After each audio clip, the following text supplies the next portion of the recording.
Facebook is going live. I'll give it a couple seconds to check in. Thank you, brother. I appreciate you coming out. You got to book a few weeks in advance to get Johnny Henderson, right? Yeah. We've been pretty busy, dude. Then you're away. I was in LA. Yeah, Dream Center. That was pretty cool. We can talk about that too. But just for people, I've got you tagged on Facebook, so your peeps will know that you're here. Oh, cool. I don't know if it goes on your wall or to your notifications if you got them set that way. But tell, for those who don't know who Johnny Henderson is, and I'm anxious to get to know you because, you know, that brief little talk we had at 21 Days, I think it was. I'm like, dude, like, I get some respect for your on-stage game. I think you get some mad skills there.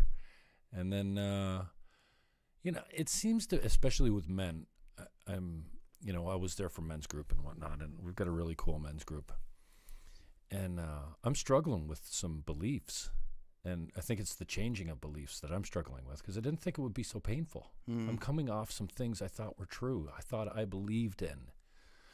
Yeah. And my truth is switched to something else that, you know, after giving it more thought and being educated on it, maybe a little bit of wisdom. I'm not 24 years old anymore. I don't think like a 24-year-old. And so, like, we immediately went down the rabbit hole in a very short discussion. Well, like, oh, respect, bro.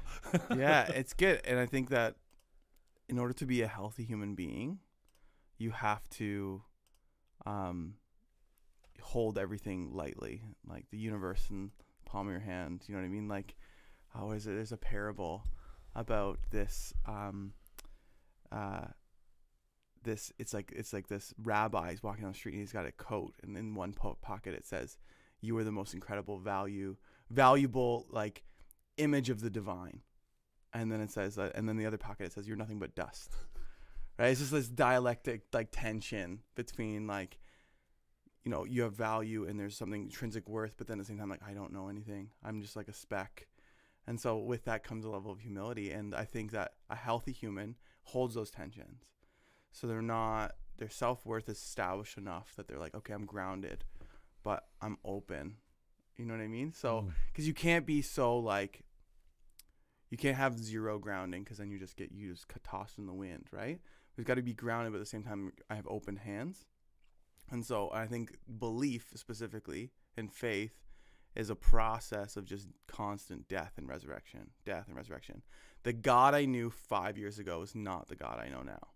And I can say that with definitive, like, the God I know now is way more colorful and way more dynamic and exciting and a lot more complicated and a lot less judgmental than I thought maybe it was. I'm about to say something I say often. I catch myself, and I say it with humor. I'm like, you Christians, everything. I've been one my whole life, but I grew up Catholic. So you got people that you feel sorry for that grew up Catholic that are confirmed Catholics that are so screwed up now with God and church and stuff like that. They don't know which way is up because of well, I don't know. I think there's some intrinsic training that goes with the Catholic religion. No shot at Catholic. I mean, it's funny because, like, what I find is crazy, because I do agree that there are some, you know, tenets of the Catholic Church that just kind of hide and cloud the truth. But I mean, I'm listening to this guy named Richard Rohr right now, who's a Franciscan like priest. He's unreal. Like, oh my gosh, he's like, what he's saying is profound wisdom, and he's just got this whole center for contemplation and action, and he's just all about, like, just this, you know, emerging kind of faith and perspective on faith. And it's just like, it's coming from the Catholic Church. And then so yeah, and that's something because I used to be very much like, oh yeah, this stuff has tainted the water in terms of, like, my perspectives on certain outworkings of the Christian faith. But then, like, I'm always surprised at who I find. So this is what it is because it's so easy to say the Catholic Church, right? Because then with that comes a lot of assumptions and a lot of presuppositions. Then your fixed memory. And so you have your own prejudice because your brain doesn't like to simplify things. I mean, so your brain doesn't like things complicated. It needs to simplify them. So you boil it down to its simplistic form or narrative, and you typecast things. And so therefore, and then that way you can log and categorize and move on. And so the Catholic Church has that. and then they have a very big bad PR problem right now. But individuals, there are some individuals that in representative in that faith that they've got something.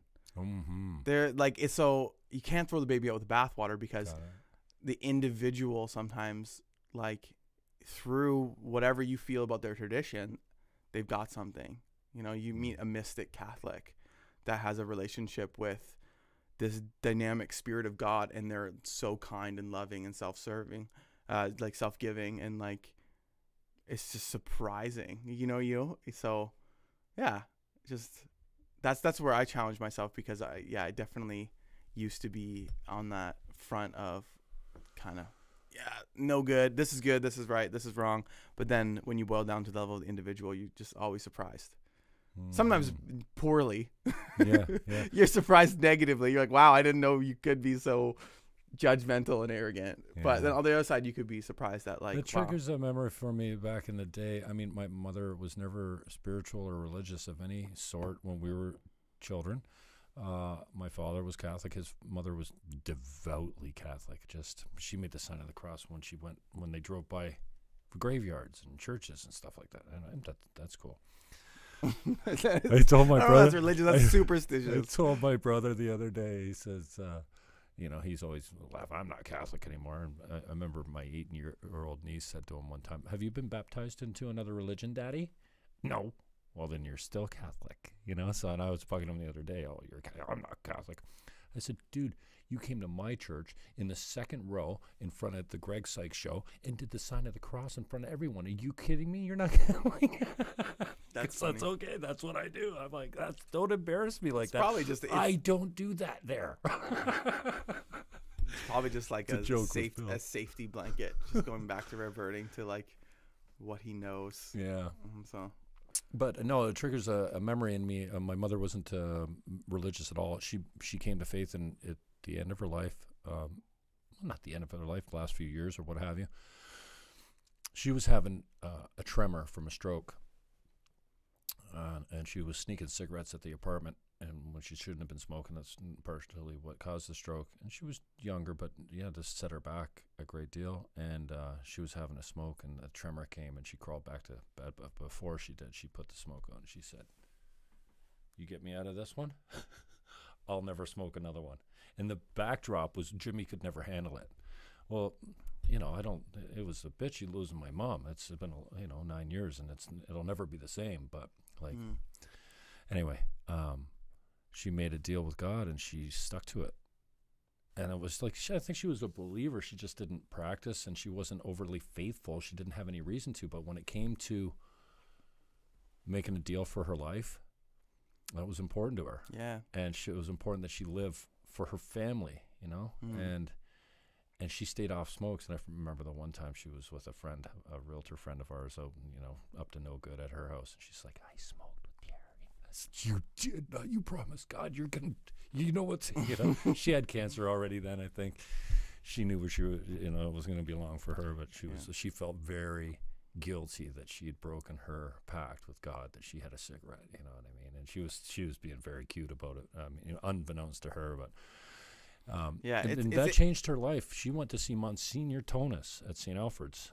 That was our parish, and she didn't have a connection. And he was if he's still alive, I bet you he's still a good-looking, big, tall, powerful man.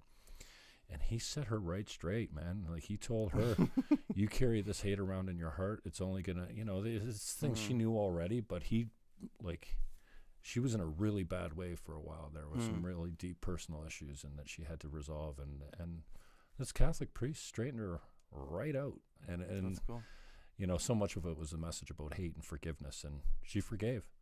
And it was either that or carry it around with you, right? So, but we seem to see a whole lot of it out there as far as hate goes. And I'm trying to leave what little hate I have. Maybe it's a lot, I don't know. But it's placed in pretty specific places. And I don't like moving it around much. But, sometimes you just... I think we should be more honest with our conversations and go, you know what? Yeah, I struggle with it. It's there. And it's there for all of us. Whether it's just a thing like, oh, I don't know about you, your body shape or your voice, or when you just can't, you're not feeling somebody. And so many times that's happened. I big brown gay friend Josh, and he's flamboyant, and he's 6'5", and he's 300 some odd pounds, and he's a different guy. And the first couple times I saw him, I'm like, yeah, you're not, I judged him completely. And I got to know the guy, and he's a beautiful man. But I was like, whoa, was I ever wrong with that? And you think about how many people we look at it from a distance and get it wrong. And I think we're all like that. And I think, we're all Donald Trumps, unfortunately, to a certain extent. It's true. And the reality is, if we don't keep that part of ourselves in check, it's like a virus, and it'll take over. And then we constantly are filter to the world is looking at what's wrong, and we're not able to take time to enjoy what's right and what's good, and celebrate what was beautiful in people. And it goes back to what I was saying before. It's like our brains like to simplify things as their shortcutting mechanisms. They don't like to work too hard. It's trying to save calories. Actually, it's like a calorie. Because we're gonna die because there's no food. Yeah, because there's no food. And so that's why storytelling is the easiest way for your brain to digest content, because it doesn't have to work hard. And so your brain is more likely to stay in tune with a story than if you just spout off facts. Your retention levels 10 to 20%, when it comes to just like facts and stats and stuff like that. But a story, you're looking at there's been studies like 90% retention. And so because your brain doesn't have to work very hard. And so with that shortcutting mechanism, we just love to simplify and judge and put things, and hate comes out of that. And so, and you nailed on the head when you said we're all Donald Trump, because I love to think that I'm superior or like morally better than certain people. But from my faith bias, from my perspective, like part of what I believe the Christian message is, and in the awe of the cross, is this awakening moment that when faced with the reality, confronted with like God in flesh, like we will kill God in flesh. Like that's the depth of the depravity of the human heart, is when God comes to us, and even in the midst of receiving his death from us, he says, forgive them, they don't know what they're doing. Like there's just profound, that's where you get that showcase, that profound love of the actual heart of God. If that's the crescendo in the story of God, like that's the clearest picture we have of God, in the middle of receiving the death that our sin demands, he like says like forgive them, like, and he expresses that sense of love. But I have to acknowledge and realize is that the capacity of my human heart is the same. What I'm capable of is the same as like, officer in a Nazi concentration camp. That capacity lives within me, right? And so it's not too far a shift to get you to go from super good to super good. There's a and so we could play the comparative game, and I could say all day that like, oh, next to that guy I'm an angel, right? Yeah. You could be on the street, like living on the street, and you could be addicted to drugs, and you're like, well, at least I'm not as bad as that guy passed out with a needle in his arm. Like you always can play that game, right? And so the game is not about who's better, who's worse, but I believe that the game that we're supposed to play is like, what's the state and the condition of my human heart? And because if we can step outside of judgment, step outside of hatred, and only worry about, me and my wife always joke about starting a #WorryAboutYourself campaign. And so like literally just t-shirts, #WorryAboutYourself, because there's this video on YouTube. It's like this 3 or 4 year old girl, and she's in the back seat, and she's trying to do up her belts and like get into her car seat, and her dad's trying to help her, and she's just like, worry about yourself, worry about yourself, worry about yourself. And it's just a funny video. So we always say that, but it's actually so true. It's the kind of the parable Jesus said, like, you're pointing out like the speck in that guy's eye when you have like a plank in your own eye. And so and I think that what we're required to do is actually the thing that we are supposed to judge, or supposed to be critical of, is actually our own heart. And if everyone made that their primary journey in the world and only worried about their own human heart, the world would be a much better place. Yeah, it seems so human, so natural, and so simple to be the broken, egotistical judgment machines that we are. We'll just look at social media. I even look at, what I post on social media. And I said to somebody the other day, like, that is not me. That is a social media profile. And that guy's angry. He's pissed off at politics. He's pissed off at a whole bunch of stupid people, what I consider to be stupid. And I actually feel like like I could start some conversations or help people see the, like, really, seriously. And I think most of the time it comes out of ego, judgment, and pride. Like, I've got something, like, I love to teach, but if you're not teaching something healthy, and no one's going to learn anything by following you on Facebook, but every post I post is probably tinged with a little bit of, I know something you don't know, which is garbage. It's so untrue. So here's the. I don't think I'm different than anyone else. Yeah. And I appreciate your vulnerability, because, like, most people wouldn't admit that. Most people wouldn't be like, it's coming from, like, ego. Like, most people aren't that self-aware. Well, and that's why you're here, because I'm trying to get to the bottom of it. I'm trying to figure it out. Because I appreciate that. That's the healthy dose of self-awareness. Here's the irony, is that confrontation-based communication is the least likely method of communication to actually convince people of your position. So we have So coming from anger. So and yeah. Judgment so coming from anger working. and judgment, it just won't work. It doesn't work. So we have a lot of these protective mechanisms that our brain has. One is confirmation bias. We're not actually looking for what's true. We're looking for proof for what we already believe. And that's why I always say, like, fundamentally, faith is at some level, like, it's metaphysical. It's, like, even irrational. It comes from an experience. Like, I had a profound experience where I felt hopeless and lost, and then all of a sudden I emerged into this new way of being. And then therefore I started to, my confirmation bias kicked in, being like, okay, I'm starting to see the world this way, and I'm finding things that match up with that new worldview, right? And I'm starting to build, instead of what I was previously doing, was finding things that built on my old worldview. And so you don't actually look for truth. You look for proof for what you want to believe. So in an argument, people are just picking out that things that add to their argument. They're not looking objectively at what you're saying and saying, like, oh, that's a very interesting thought. Maybe I should consider that. And then there's also the backfire effect, which, when faced with confrontation, people are more likely to get deeper, and there's, like, research around it, deeper and rooted down into their own perspective and belief. And so, and thank God, Trump's just brought this right to the surface for everyone to see that you're all the same. Yeah. And most people aren't seeing the hate that they have for Trump is what they claim he's got for, like, I mean, you're just, like, looking in the mirror, and people just don't get it. And it's true. And like, it's I believe that, I don't know if I should get into this. I believe that Trump is a personification of the American heart. He is America personified. And some people don't like that. But then in the process of them not liking that, they're the personification of the American heart. Which is very, like, it's a very divided. I mean, Donald, and I'm not a voter. I'm not a supporter. I don't think that, I mean, he's entertaining, but he's a complete buffoon. He's like, I think he's just learned how to play the game. I think he's learned that if you say something enough, there's a certain crew that will just think it's true. And it's like, I seriously think he's playing a game. So, like, this guy could go down as one of the most brilliant manipulators of our time. I mean, he's not even a politician. He got elected to the top office. I'm still trying to figure it out. I don't know if you know that new Michael Moore documentary, Fahrenheit 11/9.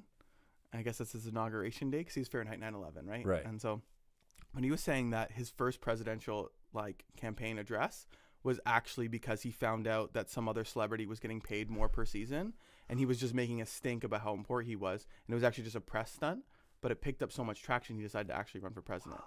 And that's what Michael Moore kind of says in his documentary. I don't know. I used to be a fan of Michael Moore, but he's to lefty now. It's unbelievable. I'm okay with you being a lefty. Just be objective. And this is what, when I hear you about building confirmation bias, I get it, and I love it. And we'll get into a little bit of psychological assessment or topics.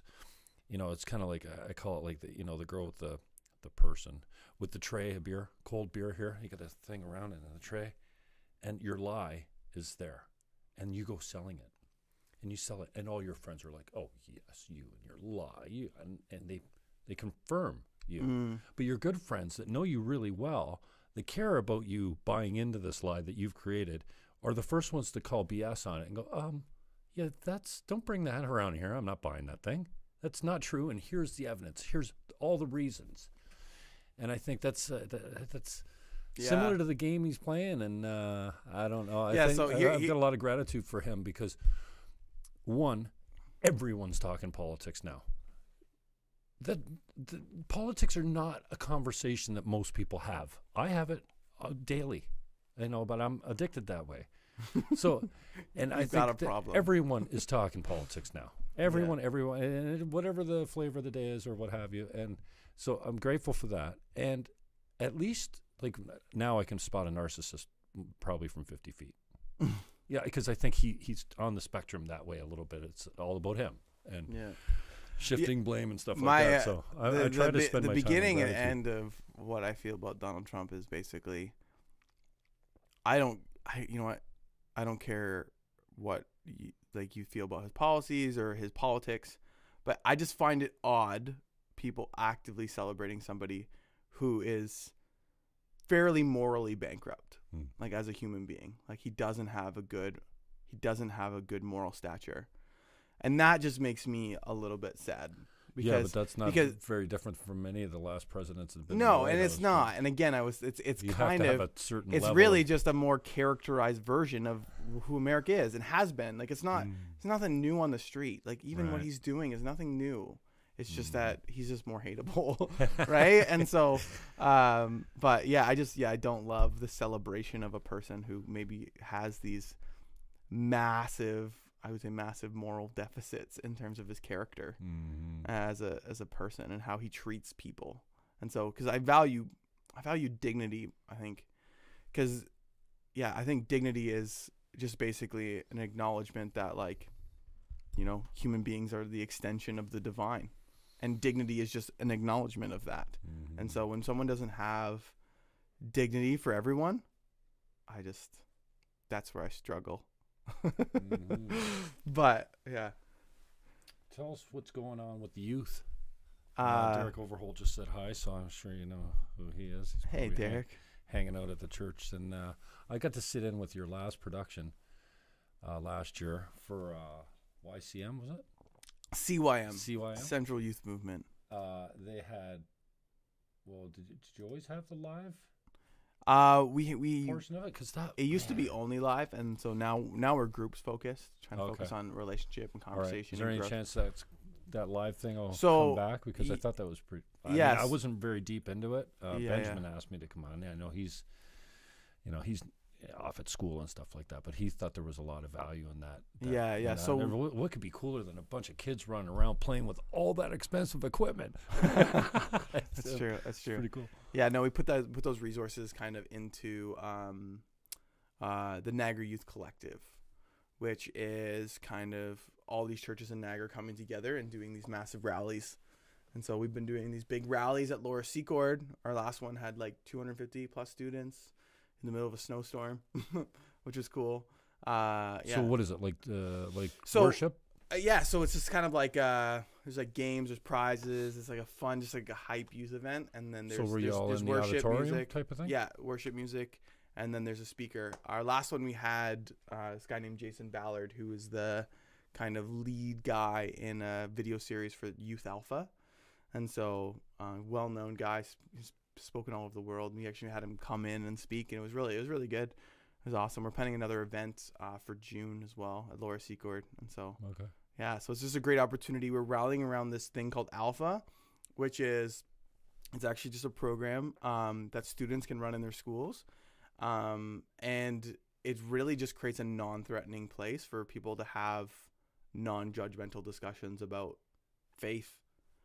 Because you can't have those, you don't get the opportunity to have those discussions. Yeah, and so it just gives and even like the alpha training and stuff like that. It actually equips students to not have the answers, and to give people a space to just share what they feel, and to not try to force worldviews on people, and to kind of just talk about a Christian perspective on things and life and God. And It's really cool. And so we rally around that a little bit, and just encouraging students to make a difference and impact their schools. And so as churches, we come together, and we've been doing that. And so, yeah, we've had This is kind of following the path of Bill's vision of like an Niagara serving church. Is that where they're going? Because somebody mentioned that the other day. Unity has just been a massive theme for me, and like even within Central, it's like we're better together, right? We could do so much more when we're kind of united, and so because you can divide for 1,000 reasons. We love to divide and stay in our little camps and stuff, and so we could just make a way bigger difference if we choose to be united to make a larger impact and inspire and encourage students to. Yeah, it's interesting. Somebody said the other day they were talking about diversity and how diversity is always touted as this huge benefit on society, and that diversity really only works when you have people that are rowing the boat in the same direction. So you're on a team, you're in the army, you're in a church. Diversity's all well and good because you're all going the same way. Yeah. As soon as you don't have that same unifying life purpose or whatever it is, job to do, then diversity everything divides you. Oh yeah. Whereas everything, when you're on the same team, even if it's a divisive issue, somehow it brings everyone together. Yeah. And I just thought, wow, is that true? I'm trying it on, and it makes me think of, like, I had all these confirmation bias too on all these things I thought I knew. So like, what kind of space did I get into that I could change my mind, where I could go, wait a second. And I'm still like, I want to be that guy. I don't want to ever think that I know it all and I've made up my mind, and I'm learning. And like, but there were some big things like capital punishment and, when is life? I watched the Crowder video on Change My Mind. I'm pro-life, and I was always pro-choice. It's how I grew up. In political speak, I was a Green Party lefty, and sounded good to me. So I had all the speaking points, and I could argue it to the death. But, the Green Party would also stand up and say, oh, we're pro-life. We respect all life. Oh, wait a second. Except that, like, they'll go out and they'll protest at Marineland, but they won't stand for a 6-month-old fetus because it's not a baby yet. It's not born yet. So, yeah, I wonder where what place did I get to that allowed me to go, wait a second, that doesn't sound like a good, solid opinion. Like, they're killing 1 million babies a year in one country in the world. Like, wow. So, anyways, I'm rambling now. I can't remember where we're going, but I wonder, like, we display so much of it, and then so what do you have to do to open yourself up to be available to say, hey, maybe I should consider that point of view? Because I think so many people are just cemented. Yeah, I was asking, I asked this leader that I really respected. I was like, how do you, in a world that's so divided, that's so dualistic and polarized? Because I think, dualism is actually the fundamental error that we're currently operating in. Black and white, left and right, up and down.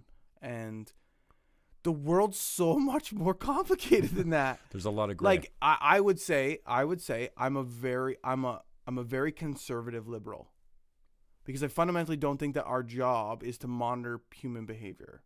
You know what I mean? Obviously, we need laws. We need to keep, we need some order and structure. But, like, my job, I believe, is not to monitor every decision that you make and to place judgment on that. And so it makes me very liberal, but at the same time, I'm very conservative, because what I fundamentally believe for myself is I would say it was traditionally conservative. But I do believe that people should have a scope of free will that maybe stretch way beyond what I would agree with morally.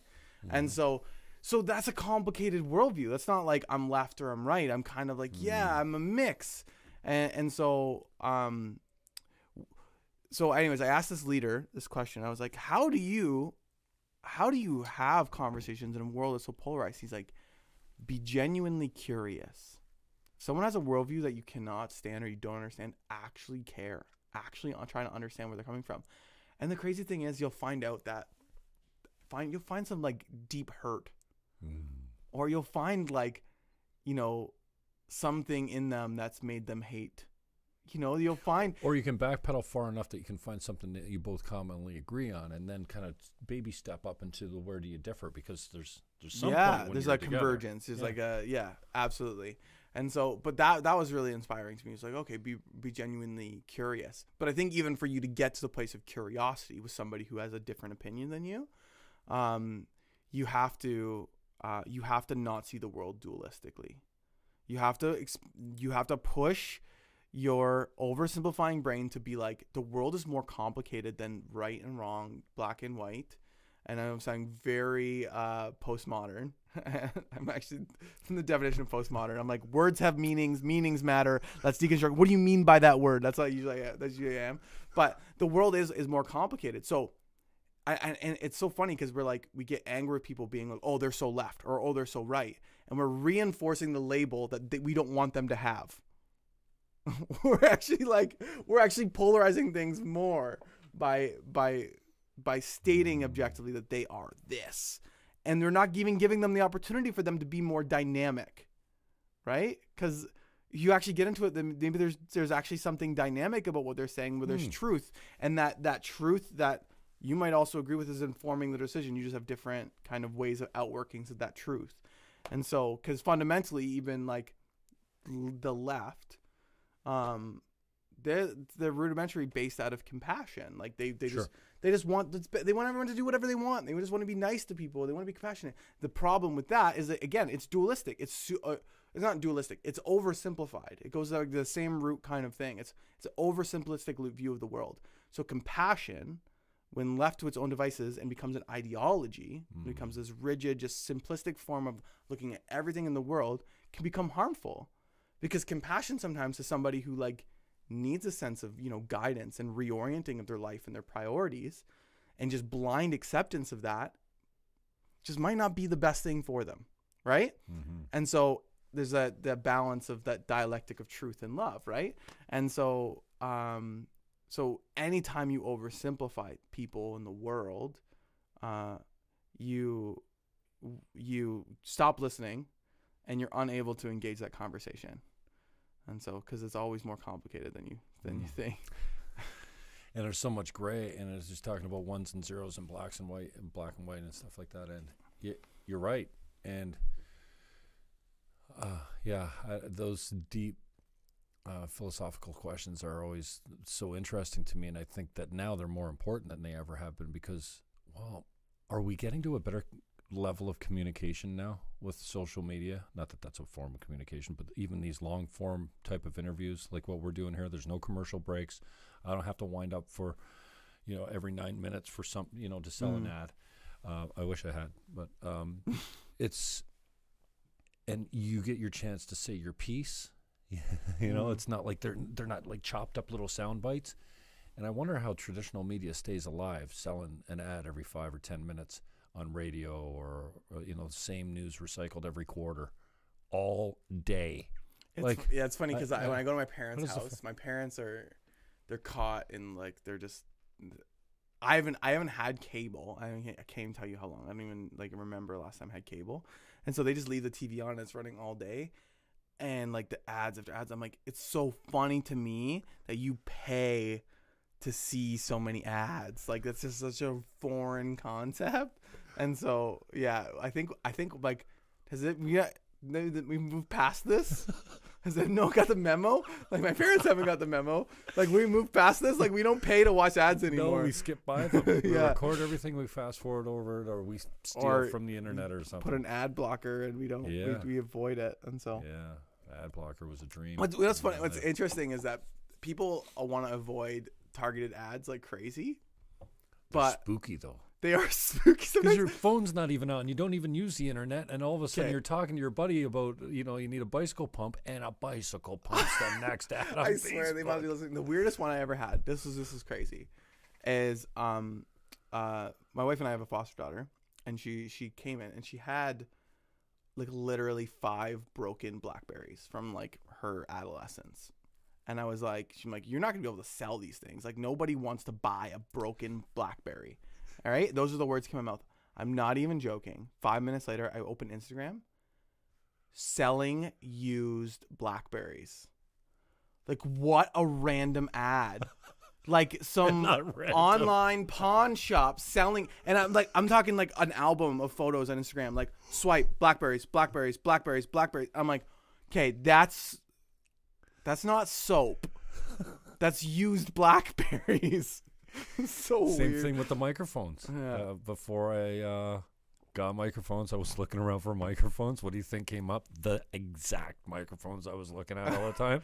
I'm like, and then Quora. I subscribed to Quora. I didn't really know what it was, but it's like a discussion group or what have you. And every email digest was only about one thing: narcissism. Recovering from narcissism. What is narcissism? Google how to get back at a narcissist. Like, everything was all about narcissism. I'm like, well, that's weird, you know, because I've never really been on Quora. And what's this all coming from? So the other day, I was Googling something, how to use something in a sentence. I can't remember what the word was. What does Quora send me the next week? How to use such and such in a sentence. I'm like, you guys are in my friggin' search. Yeah.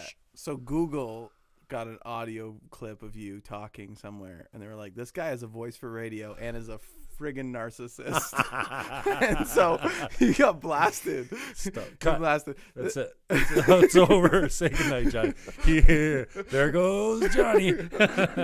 No. The stuff I search on Google. Like, I get that because I'm like, Google's that's like, fair game. It's fair game. But the stuff that you just say, and you're like, I've never typed that. I've only thought that. Yeah, there was actually a story of like a dad finding out his daughter was pregnant because they sent ads to his house because predictively his daughter was pregnant. And so he got this whole, I don't know, he got something from the, anyways, and he ended up finding his daughter was pregnant. They sent her all this stuff before she even like, yeah, it was super weird. Honey. Is there something you want to tell me? No. Why? Well, Daddy's been getting a lot of ads for diapers and yeah, preschool. Yeah. Every time I go on the home computer, it's all diapers and you know, I like the old days when I used to get some hardcore porn. Like, at least they knew my search habits. Yeah, I bet there's probably some students who've gotten in some serious trouble based on how the ads have changed. Like, even just like being like, you want to order more medical marijuana? It's like, shoot, like but not very many people have home computers delete anymore. Search history just doesn't cut it anymore because Quora's got it, Facebook's got it, Instagram. Well, they're all same owners, but. Yeah, awesome. What's the name of the supercomputer in Terminator? Do you remember? No. He's got it. What was it? I can't even remember the supercomputer in Odyssey 2001. What was it? Al. Was it Al? Al's got it. Al's got it locked and loaded. You can't get rid of it. The AI is coming for us, man. These robots are almost human now, and once they figure out how they can learn past our functioning learning ability. I don't know. I can't. That stuff trips me out. Mm-hmm. Like the Google had to shut down one of their AI like streams because it was learning how to better translate, and it created its own language. It was translating between English and Chinese or something like that, and it created its own medium language. So it started to communicate in this medium language to make the translations, and it was AI, and they had to shut it down because like we don't know what it's saying. It's like that's some scary thing. It's like just shut it down. It's good. Because every science fiction AI movie has the same premise where it's like the out of control computer. You give AI the super like sentient AI the ability to make decisions on behalf of humanity, and they always are like, "Yo, you're the problem, so we're gonna kill you all." Like, that's pretty obvious. This world would be much better if you weren't on it. Everything would be thriving. So that's literally the theme. Want to take care of all the oceans and trees and the climate and everything like that? There's a simple cure for it. Just exterminate the human race. Perfect. Yeah.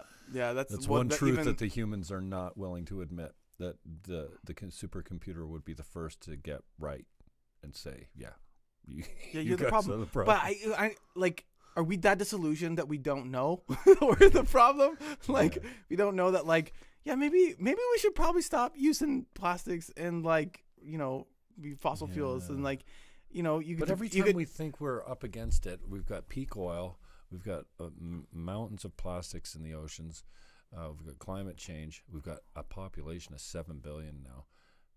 There was a time when they predicted that 7 billion was 2 billion too much, right? And now, I said to someone the other day, we could be at 20 billion and still say, still lots of oil, still lots of oxygen, still lots of rain, still lots of, still lots I'm of not dark, I'm not as nihilistic as a lot of people out there. I'm like, I believe that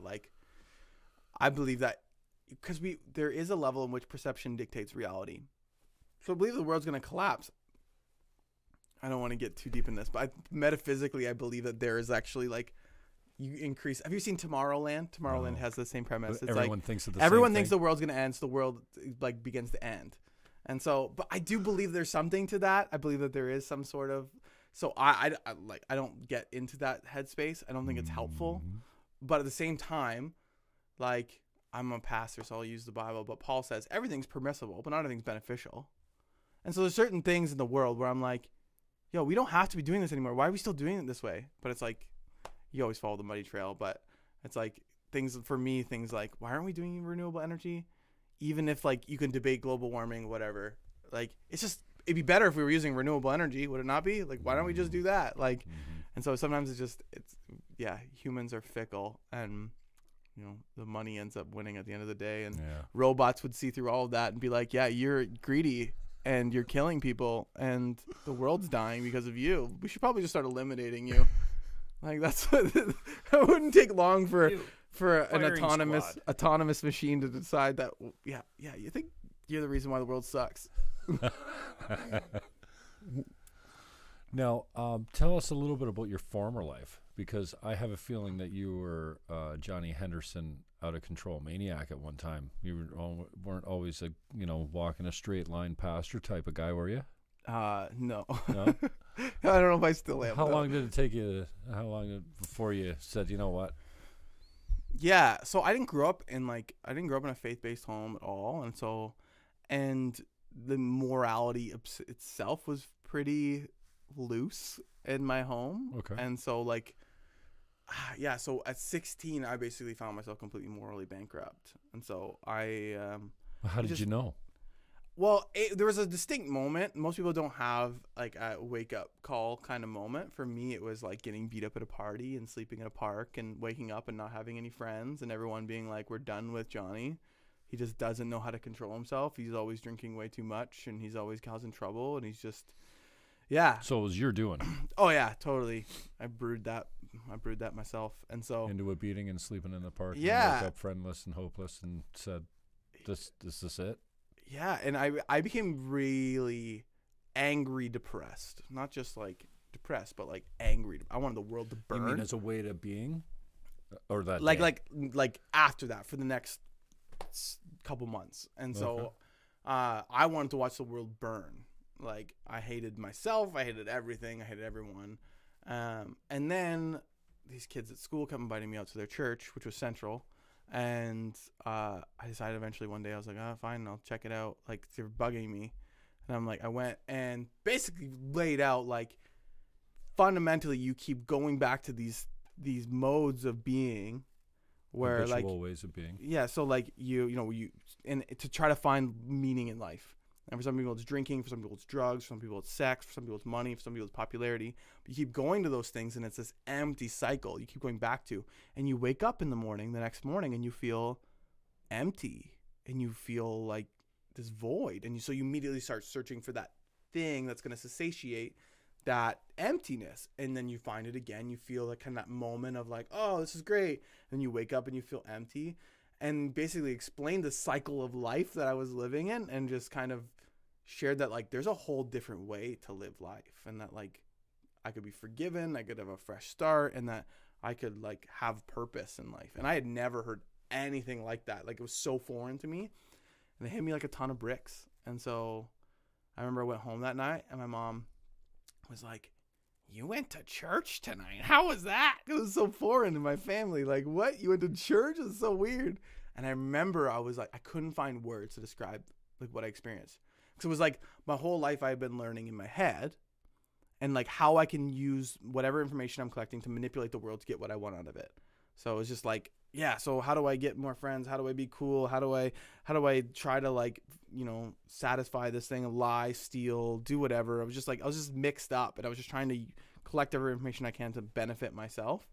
And then, so my whole life, my whole worldview and experience is built up here. And then all of a sudden that night, a conversation descended into my chest, into like the core of my being, a place that I didn't even know was there, like a part of like my soul. And like, it was like, ooh, what is this? I'm feeling a way of being that I didn't know was out there. And so I remember I tried to find words. How would you describe that? I would describe it as like fundamentally like an awakening experience. Like an awareness of something. An awareness that there's more to what is real than what I had known.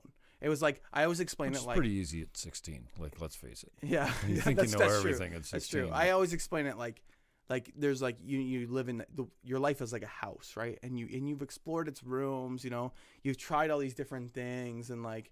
And some people with a lot of life experience, they've tried the women, they've tried the drugs, they've tried this, they've tried the gambling, they've tried, making lots of money and whatever. You're like, oh, okay, I guess this is what life's got to offer.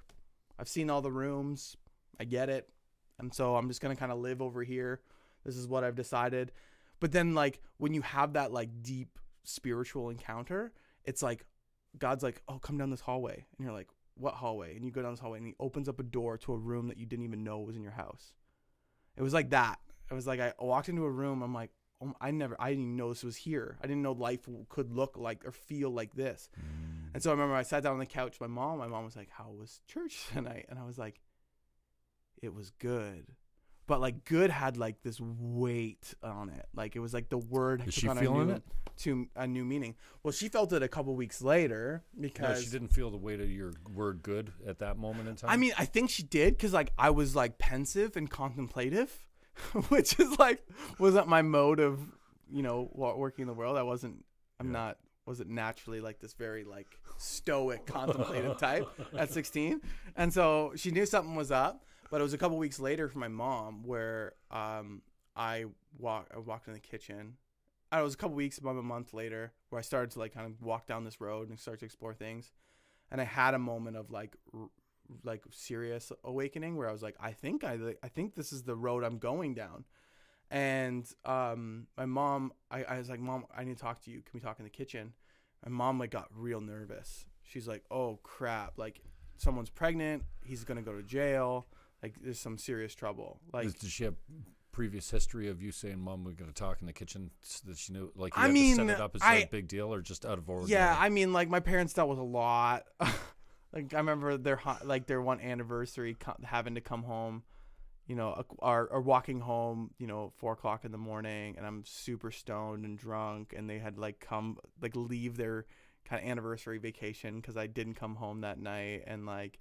They just dealt with a lot of just like teenage, trying to figure out the world stuff. And I wasn't in a space where I lied about everything. Like I never told my parents the truth. And so I was in this space of dysfunction. So for her to imagine the worst case scenario was probably easier than a better case scenario. Okay. And so, so I said, Mom, I need to talk to you. And she like got real nervous. And I was like, hey, I just want to let you know that you don't ever have to worry about me again. Like God's changed my life and I'll never be the same. And I just want to let you know I'm okay. I'm gonna be good. And my mom was like, for her, that was the moment that God in this like intimate, real sense became like real to her in a way. And so because for her, she kind of grew up with some like, she was American. She grew up with some kind of like, Billy Graham and some level of like Christianity, but it was very much like, you sprinkle it on top of stuff, but it wasn't this real dynamic. And she even actually went to my dad and said like, John, I think God did something to Johnny. Like he's so different. Cause I literally went from lying all the time, constantly just getting in trouble and whatever, to like being like kind and honest and like thoughtful. And so I remember even in high school, kids were like, what the heck happened to Johnny? Like he's so different. And so, and it's always a journey, but. So you didn't hit your head? What do you mean? You didn't bump your head and like there's the stories of Sam Kinison. He hit his head really hard. Alex Jones hit his head really hard, and then they became these brilliant. They had a personality change too, right? Really? That's funny. No, I didn't hit my head. Major traumatic head injury. But I do believe. I find that hard to believe. I do believe the God experience is located in like the right hemisphere of the brain. So the logical hemisphere is your left, where you do all your processing, analytical thinking. Where it tells you that God can't possibly exist. Yeah, that's the brain that tells you like no, like deductive Duh. reasoning, like Don't be vis-a-vis stupid. science, and like it's immaterial, so therefore it doesn't exist. Mm-hmm. And so that's your left brain, but your right brain, that's where I believe that it would be like the antenna for spiritual experience. There's a really good TED Talk called A Stroke of Genius. And there's this neuroscientist who had a stroke, and her brain, the one half of her brain kept shutting off. And After the stroke? No, during the stroke. Oh. But she was self-aware enough as a neuroscientist to be able to deconstruct her experience having a stroke. She wrote it all down. Yeah, she in the TED Talk she explained it, but she said she was dialing 911 and she went like, "Oh my gosh, I'm having a stroke." Her left brain's firing. "Oh my gosh, I'm having a stroke. I need to call 911." And she goes to press 9, and all of a sudden the world goes jello, and she feels like one with the universe. And she's having this like almost out of body experience. And all of a sudden her left brain like kicks back in, and she's like, "Oh my gosh, 9, 1," and then boom, like because the stroke was cutting off her ability to use her left brain. And so her whole research changed. She went from just researching the brain to be like, because there's something profoundly beautiful about it for her. It was like it was transcendent, it was spiritual, like whatever. And for her, she's like, how do I encourage and get more people to have experiences? She's still looking at it from the scientific perspective, right? So she's like, she hasn't made that maybe mystical leap into like, maybe there's, some metaphysical thing happening here. But I love her perspective. Like, I want more people to have experiences in their left brain, their right brain, where they can have this way of being, there's so much peace there. She was described and stuff. And so for me, I think that it's in the abstract that God exists, right? And I don't believe that, there's not rationality behind an existence of a being. Like, fundamentally, every single person desires to have purpose, right? And the only way I believe, philosophically, to have purpose is if there is a God. You're created. There's intentionality. Because every atheistic philosophy ultimately is built on like existentialism, which is you basically come to the conclusion that I'm the same value as a basketball, and everything that I create in life is manufactured meaning, and I just got to come to grips with that. I'm making meaning out of things, but that's just the reality of all things. Nothing intrinsically has value. It's all kind of made up, but you just got to be okay with that. It's a very nihilistic way of being. And so I think an existential crisis is really healthy, but I think like rooting your life in existentialism can be very unhealthy. But anyways, so there's no atheistic philosophy that really answers that question of like, is there purpose? Like, do I have purpose? It can't satiate. And every single person has that. So even for me, I'm like, what are the chances that every single person has a desire to have purpose? And the only thing that can properly satiate that is a belief in a being that created you with purpose. And so therefore the logical deduction is like, there must be something to that. Like, what are the chances that everyone has that desire and notion? Like, what evolutionary function does that desire and notion serve? You know what I mean? Mm-hmm. And so, yeah, that's my opinion on that. So yeah, I forget where I was going with that. Where was I going with that? Oh, you're talking about your mom in 16 and the shift, and telling her that you shifted, and that's where that conversation came out of. But could be on something totally different. I'm fine. You can bounce around all over the place. I'm gonna get you some more water. I'm just sipping away. Yeah. I started out the conversation with asking you to tell me something about the old Johnny back in the day. Yeah, actually, last night at CYM at the youth, I was talking about some old Johnny stories. Oh yeah, well you're a storyteller, and I get that from your time on the platform at church too, man. There's storytelling is a valuable trait. What's your best story? I don't know. I tell the story about my mother, having that switch on faith. These type of questions always leave me frustrated because, I remember watching City Slickers and being really upset that I couldn't figure out what the best day of my life was.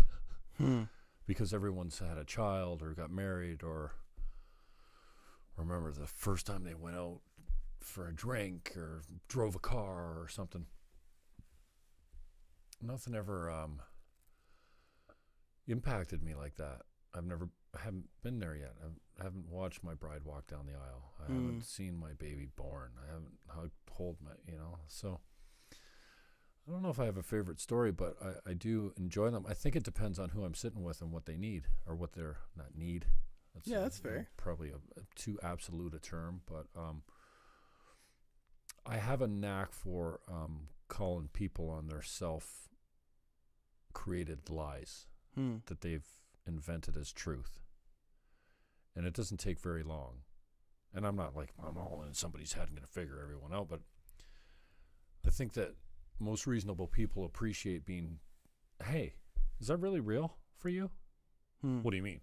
And then the defenses go up and they're like, well, it's just, you said a couple things that conflict each other, and I'm not really buying what you said, and I don't know you that well, but I would guess that this is something that you made up. It's not even true. And then they're like, okay, and now you stung them. Now they want to know more, right? So I think it depends because everything's a story. So nothing's coming to me right now, but I got a few of them. That was a good one. A story about my mother, putting out the smoke and saying, Jimmy could never handle this. I need to stay alive. So I'm going to make a deal now. And we're going to stay alive, right? It's good because every good story, Donald Miller has a book called, Story Brand. But every good story has like a hero who goes on a journey, encounters a guide, a Yoda type, and then is confronted with a decision, and they make the decision for the good or the bad. And so that's just a classic good story, because your mom is confronted with a guide, which is that moment. That moment is in place of that guide, and she has a decision to make, and she makes it for the good or the bad. And so, and then, being faced with our mortality is something universal. And so I used to come home. Well, not come home. I'd come home to my mom's place. I remember walking in on her one time, and she's in the kitchen watching church. I'm like, what the hell are you doing? Oh, I like him. Robert Schuller?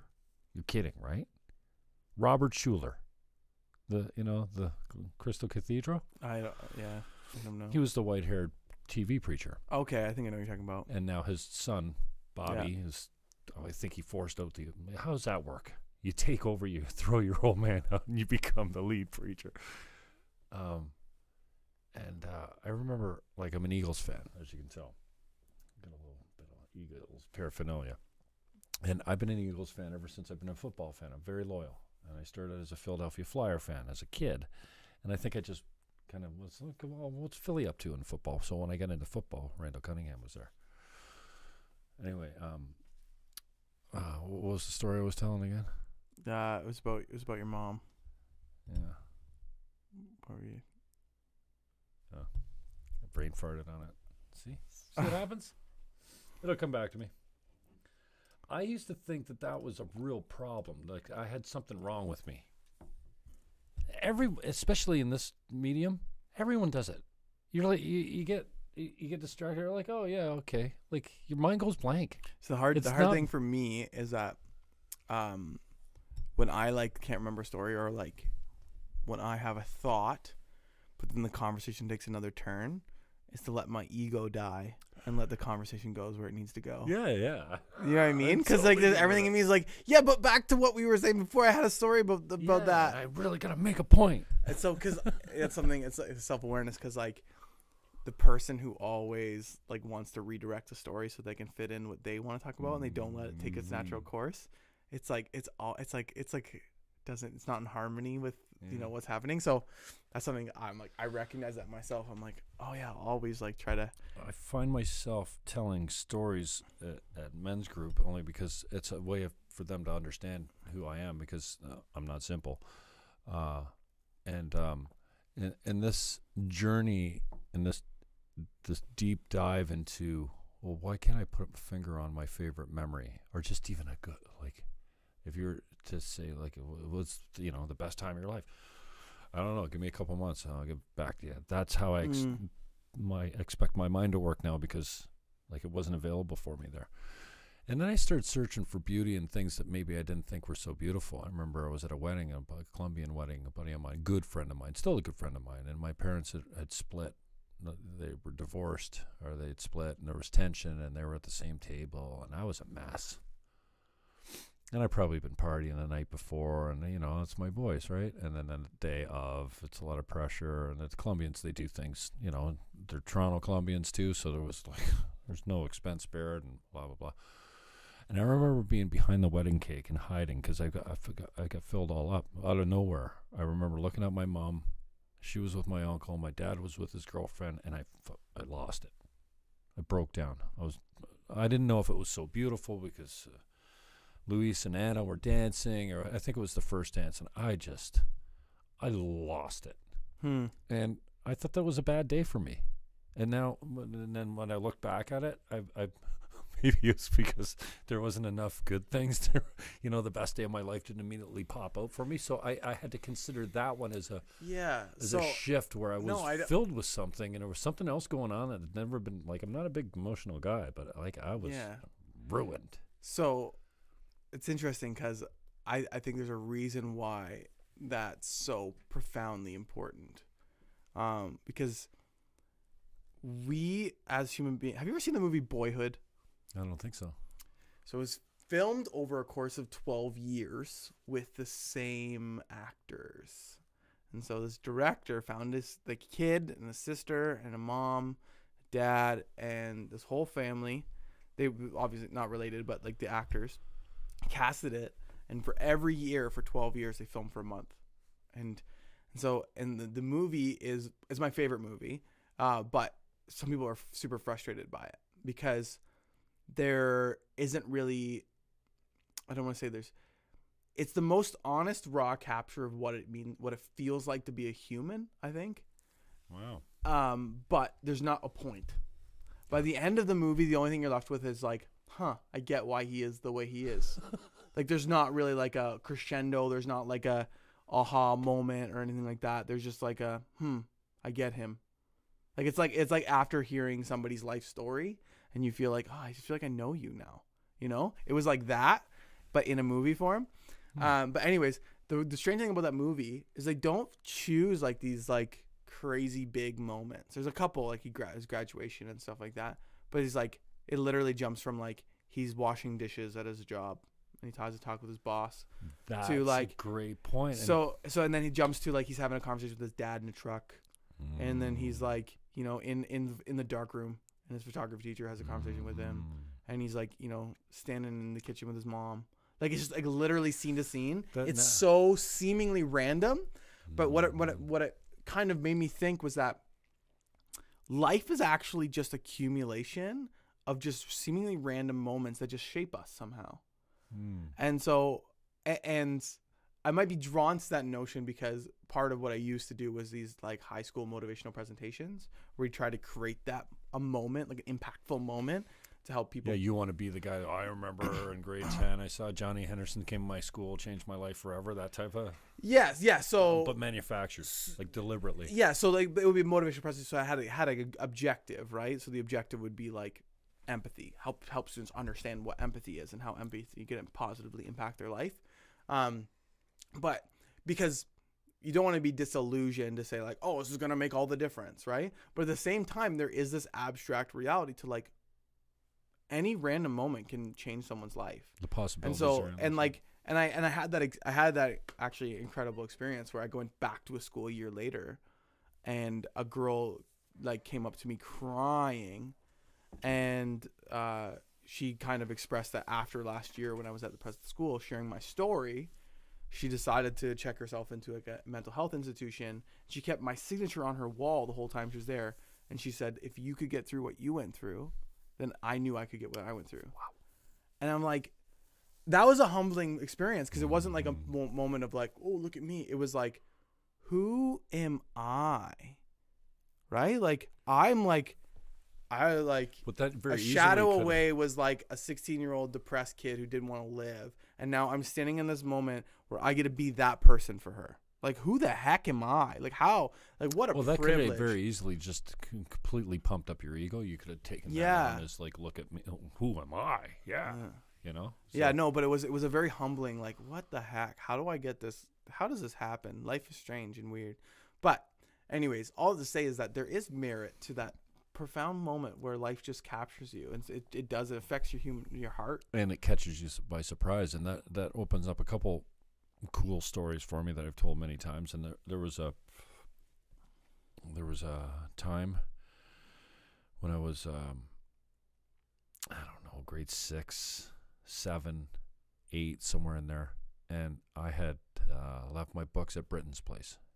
We lived at Scott and Bunting, so or on the north side of Scott. Britton was over on Wakeland, Royal Manor. And Jim Britton, still, I just saw him the other day, James Britton. Now he goes by, he's a realtor, and, he was one of my best friends in grade 6, 7, something like that.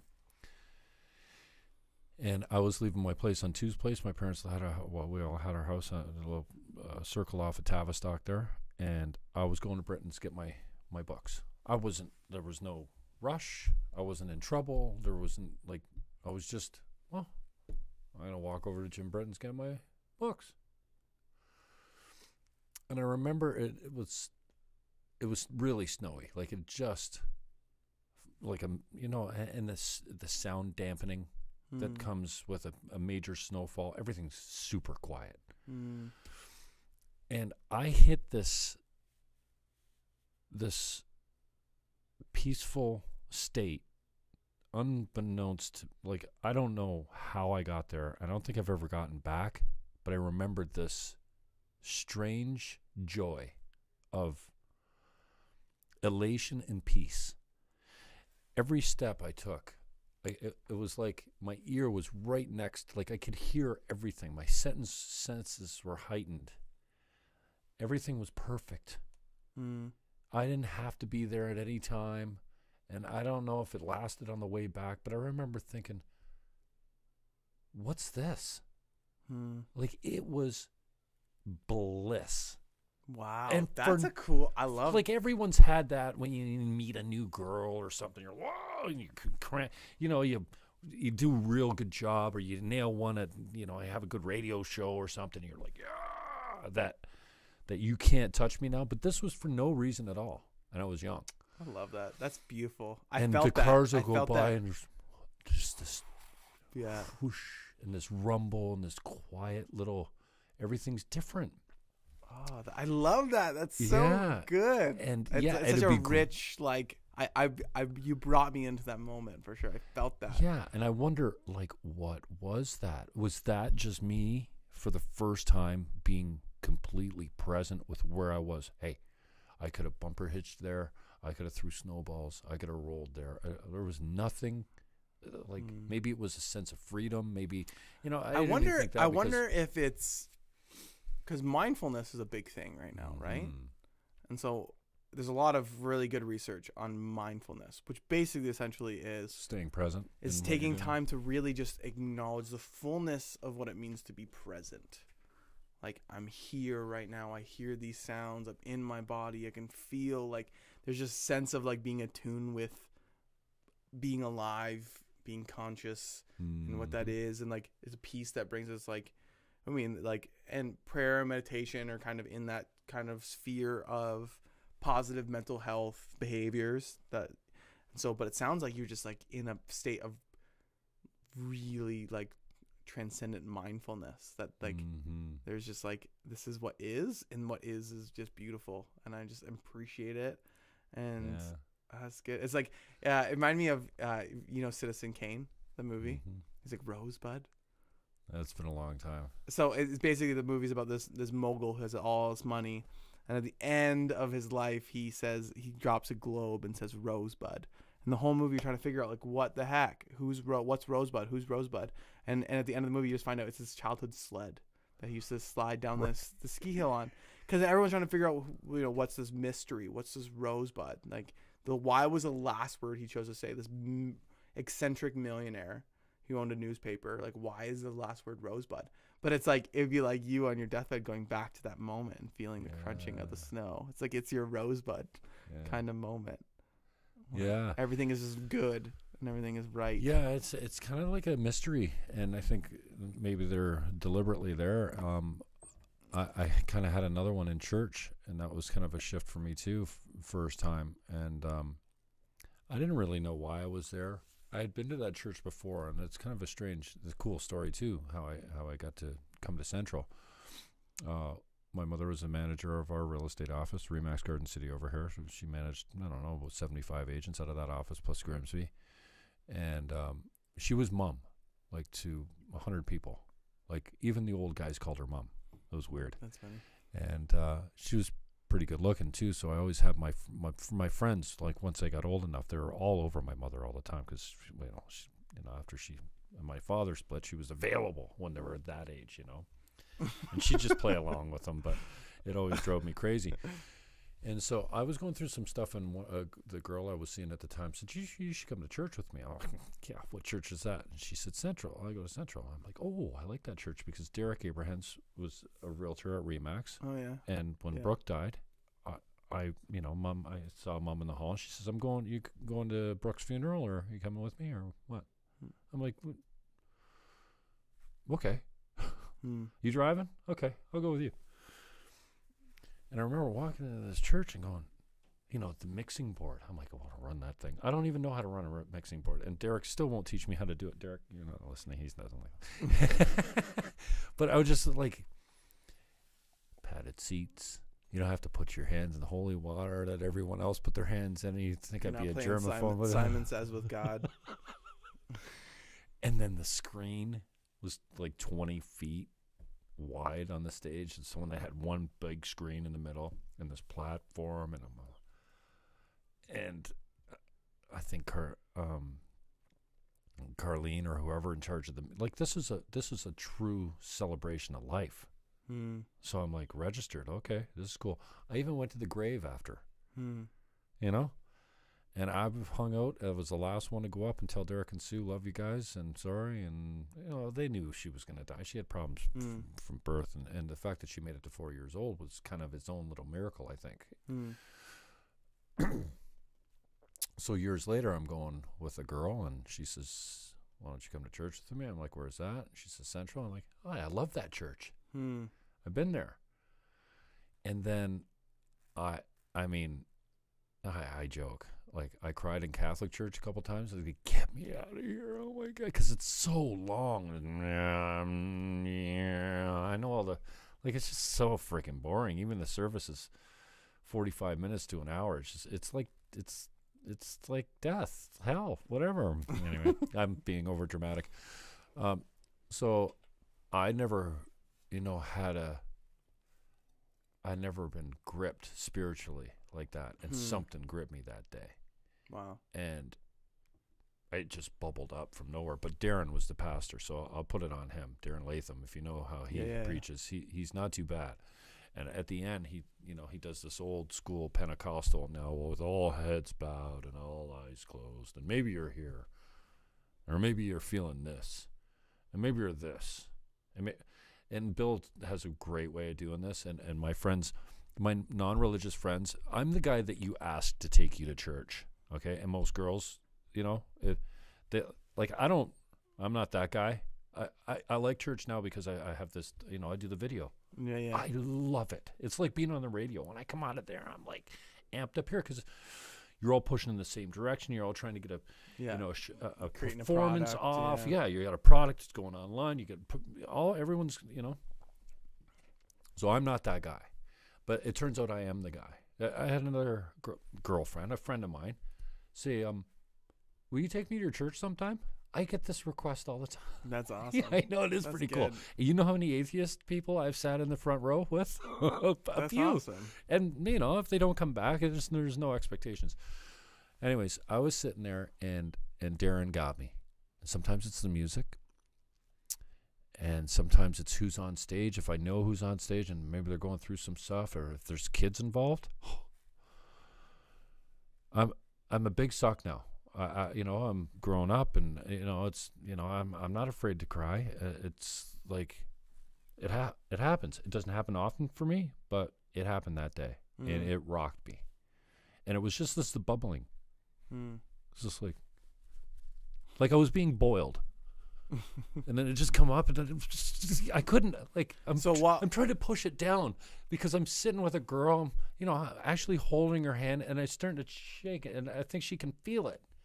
And so she looks at me. So I don't know, I'll let it out and become a blubbering idiot at church. And I say that, affectionately, obviously. But I come home and I'm like, hey, Ma, cried in church today. Church? Yeah. Cried in church for no apparent reason. What's that all about? Because now she had been coming along in their faith. Yeah, yeah. And, she wasn't the one to go ask all these faithful questions. But, yeah, and, I've been there a couple times since. But this was, I didn't know what it was. So I started playing over in my head. I was just coming out of a relationship. I was engaged. That fell apart. There was a living arrangement that fell apart with it. There was a separation of the families that fell apart with it. And all this bitterness. And, I don't know about you, but, when I break up with someone, I have to hate them for a while, and it was all kinds of good reasons to hate her, and so life changed, and that wasn't it, because I said to my mom, "What do you think it is? You think it's I named the girl that I was suffering over, and, what do you think? This, that? I don't know. It's I remember her telling me, that's just God coming into your heart." And again, I'm not that guy. I'm not that God guy. Like, I have a faith. I struggle with it all the time. I'm triggered here and there by people that make fun of it, because I don't think it's something, I don't go around making fun of atheists because you don't believe. No one knows what's on the other side. No one can say, I have definitive, And, she said, it's just God coming into your heart. I'm like, well, he wasn't already there. I'm a confirmed Do you know I'm a confirmed Catholic? And then it wasn't until after Pastor Topping, was the last pastor to talk to my mother before she died. Oh, wow. She wanted to talk to David, and he was very good about it. And I remember afterwards saying to David, Mom, I remember this time. Tell him a little story. Breakdown in church. What's that all about? And my mom telling me, of all people, my mother, she was a spiritual, wise man. Well, it turns out maybe she was. And he's the one that said, what somebody says, the 18 inches between the head and the heart is the longest road traveled, or something like that. Yeah, and David was in just an offhand, just like we had a conversation the other day. He's like, there's a difference with knowing and loving here. And then when it moves knowing and loving here, when it goes from here to here, it can really mix you up. Yeah. It can confuse you and leave you in a space that you're not exactly sure what's going on. But that's what's actually happening. Because I'm fascinated by religion, by the old stories, by the the literal interpretation of the words and the translation and the history and the whole, and who are these guys? And, I know guys in my life now, and you're not one of them, but I know some guys too. They can find a scripture anywhere. I don't know if you can, or conversely, you can't have a beer with them without everything coming back to, it's all about God. God. I had to tell my buddy the other day, dude, we're floating in this lake. We got a nice couple cold beers here. Can we take a break from God for 10 minutes? Can not everything that I say come back to biblical scripture? We don't have to, this isn't Bible study. I'm not your project. Anyway, I'm fascinated by it. And you turn to these these guys with wisdom. Like, I love Bill's leadership, and he's been a good leader for me to look up to. And David Topping was another. And strangely enough, out of nowhere, there's a young guy that pops his head up and has a meaningful. I'm like I think that's important for me to come backstage and go, hey Johnny, you know what? I gotta say this. Yeah, I say this with love, and boom, I just throw it out there. Like, I don't care how you take it. I want you to take it well, but yeah. And so, it's interesting that you asked me that question, because there's a couple of those, but it comes out of, I think it's my curiosity about emotion that seemingly comes from nowhere. Yeah. And you're like, what is this I'm feeling right now? Like, there was no trigger. There was no stimulus to make me feel that in either time. It just bubbled up. Now, I didn't cry in my little walk there. I was just filled with this immense pleasure and joy. I would say peace. I would say my view of God is that both of those moments were equally as divine. And so, yeah, because there's a vast scope to human experience. And yeah, when we piece together our life, we find ourselves. This is why Jesus always talked in parables, is because life's too complicated to just say, oh, do this, don't do this. Kingdom of Heaven is kind of like a guy who finds a treasure in a field. You know what I mean? It's like, it's got to be profound. And it's like, the peace of God is kind of like this time when I was walking to my friend's house to get my textbooks, and everything was muted by a fresh coat of winter snow. Everything was soft. It was dampened. I could feel each crunch of each footstep as I walked. Didn't have to be there at any time. Didn't have to be home at any time. Didn't have an agenda. I was just at peace. And there's something about the serenity of that moment where I was just happy. I was just okay. I was content, like deeply, eternally content. And there was a peace that came with it. And so when I try to muster up this idea of like what it's going to be like in heaven, where God says, I will wipe every tear from your eye. You know what I mean? And like, you always say that Psalms, like, where, like he will guide you in green pastures. I think back to that moment, walking to Britain's house, the crunch and the feet on the snow. So you know what I mean? Like, the only way we can describe the scope of experience, even God, is to find these word pictures, these moments that we have where we've experienced things. And so I think it's totally valid, and that makes sense to me. Yeah. And I think that like I don't think if it wasn't for my spiritual journey, we'll say, I wouldn't cry very often. I think I would have left my own devices, become a very hard person. But I think that because I've been so open to God, that like I cry all the time, man. I'm like, yeah, it's interesting you say that, because I think what's broken me was death and mourning. And first it was my dog, then it was my mother, and I mean, my dog ruined me for months. I'll never get over my mother, but it's a different type of pain, man. It's just a different, like, and I was a single guy. She was my everything, this dog. And I was her, she wasn't my everything, but I say that dramatically, but I was her everything. Like, she would watch me walk around the house. And I have people say, that dog is in love with you, man. Like, there's nowhere she doesn't go that she doesn't watch you.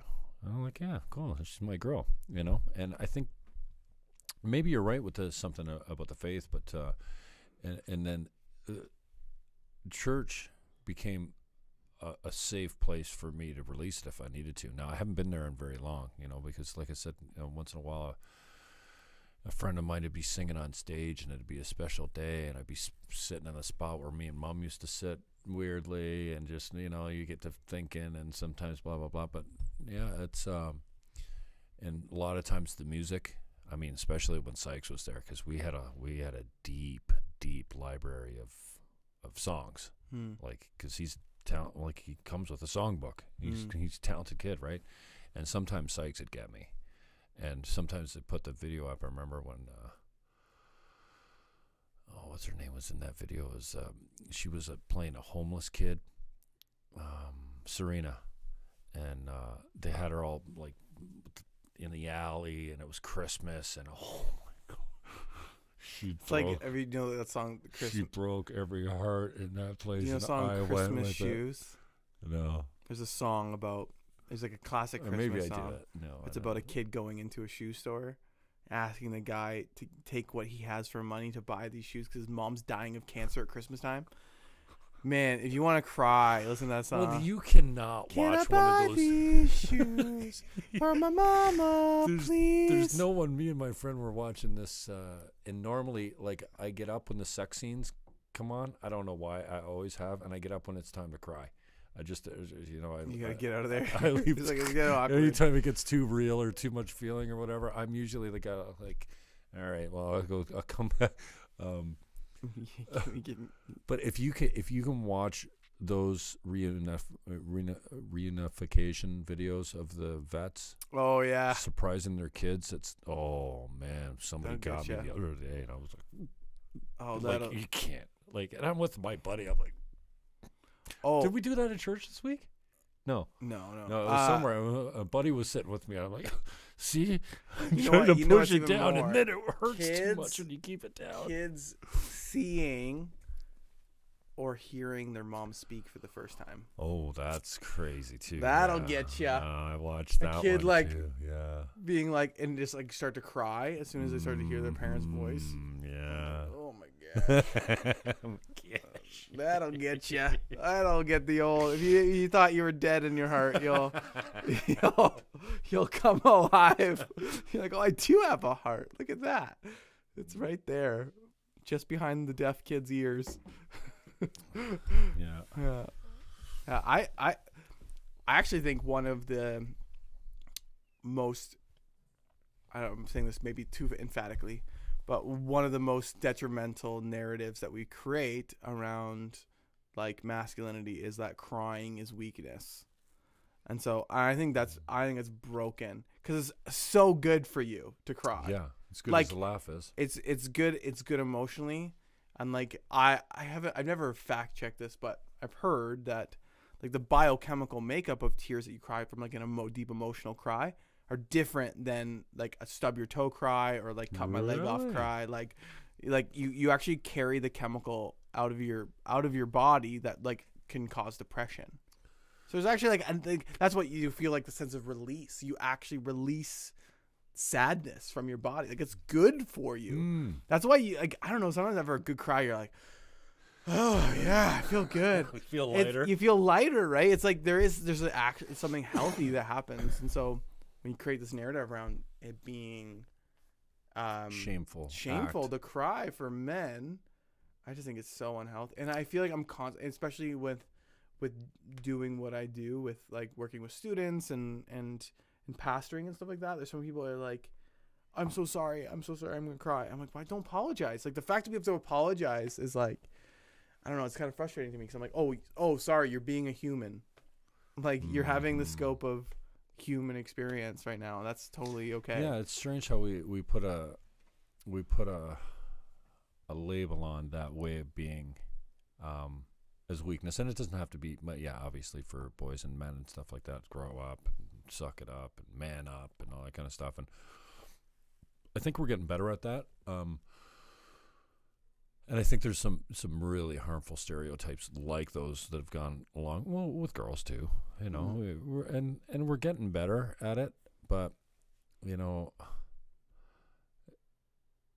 these people that can't see any good in anything, that just complain, like, the success of a society, I was just thinking today, has got to be somehow measured in what you complain about. Because if you're complaining about, I don't know, that's true, wage gap or gender pronouns or I don't know, like really, you know, like our previous generations worried about the Black Plague and world wars and nuclear proliferation, and like you are seriously getting bent. Like seriously, I get bent on Facebook. Seriously, like that. You know you got a pretty good life. It's true. When you're worried about that. Maslow's hierarchy of needs. Do you know Maslow's hierarchy of needs?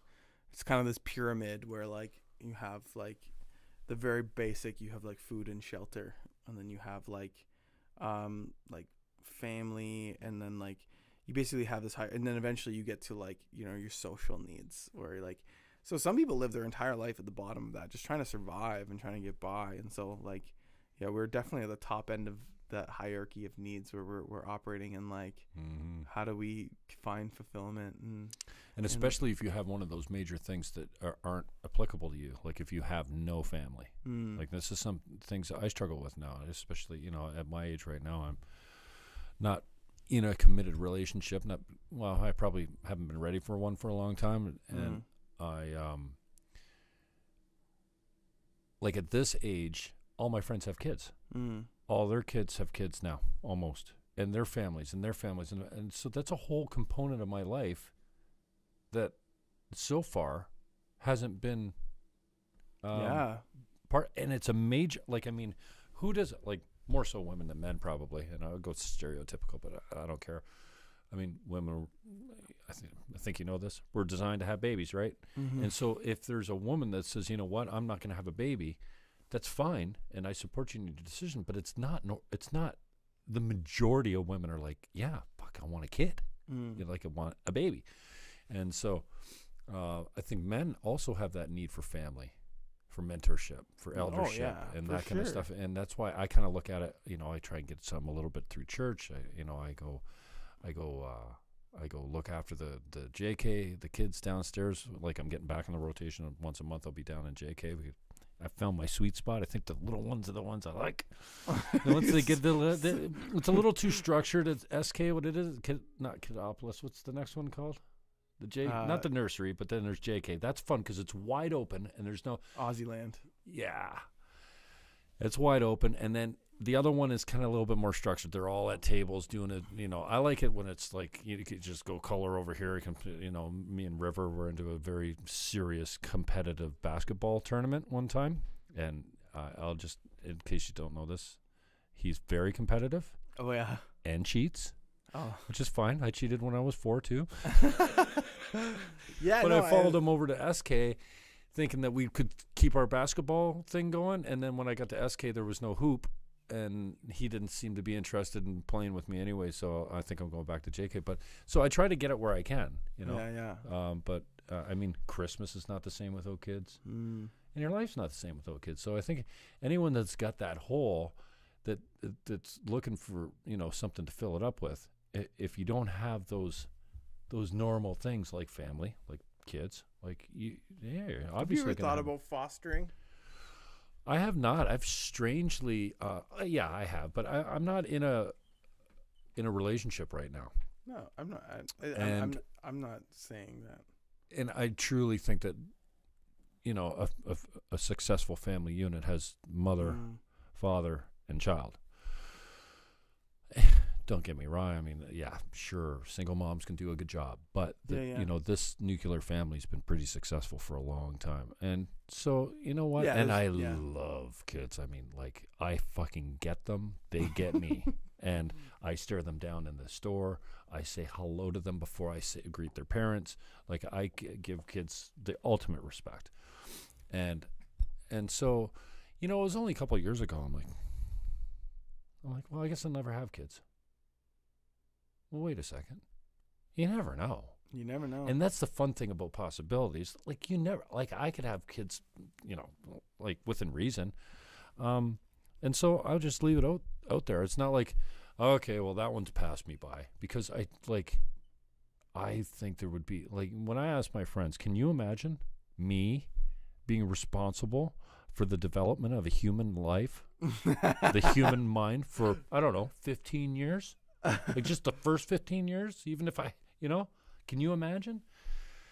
Most of them are like, oh, no, and I don't want to. But I think, you know, my mother used to say, well, you've wanted a kid ever since you knew how to make them. So, and not because you knew how to make them. But so I just leave it out there as a possibility. You know what I'm always, it's kind of refreshing. It's very refreshing, actually, is that everyone's story is different.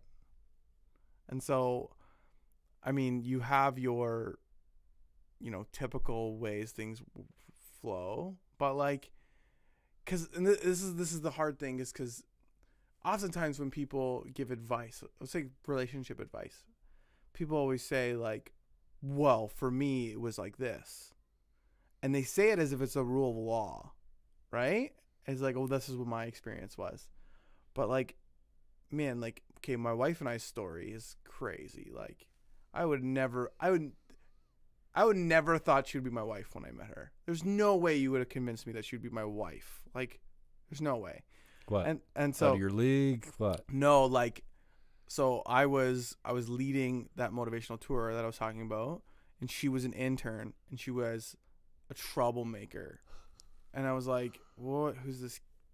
And we got along. We had made jokes. We got along personality wise, but she was just like, oh, she has problems. And so, but by the next year, because it was a charity, my boss sat me down and was like, hey, so Brittany's going to come back and she's going to be your like staff assistant. And I was like, I don't think this is going to work. Like, I don't think, like, you don't understand, like, this is not going to, and they're like, no, I think, like, you'd be surprised she'll step up. And I'm like, I'm like, can I have another assistant, like, to help me? Like, cause like, some of the logistics and management of the tour and stuff like that. And they're like, no, you're gonna have to just go with this. And so I was like, okay. And then crazy, like literally like 2.5 years later, we're married. And so it's just like, I never would have guessed. Right. And so, but I can't apply that story to everybody. Not everyone's story like that. So you can't be looking for the person that you would never think, like, it doesn't apply universally. Right. And there's other people who's love at first sight, and there's other people who, like, it took me this long, or like it took me this many different relationships. And so everyone has their own unique story, and there's something beautiful that human experience has, that vast array of what is and what could be. And so, but at the same time, like, yeah, the potential for outcomes is endless. And so sometimes, like, and so it's a healthy that you have a perspective, like, you don't know what's going to happen. You never know what's going to happen. It's a good space to be in, because some people, because like maybe your story's not in the traditional, outline of how things flow. I mentioned that to a buddy of mine, like an old high school buddy of mine the other day. He almost threw me out of the house. He's like, I got to go. You're going to, whatever. How old are you? Yeah. What So and that, I would say that's a problem, because, like, yeah, because most people, or not most people, but a lot of people will try to shut down anything that doesn't fit in the typical narrative. But why not? Right? Like, the only thing that's stopping you is perception.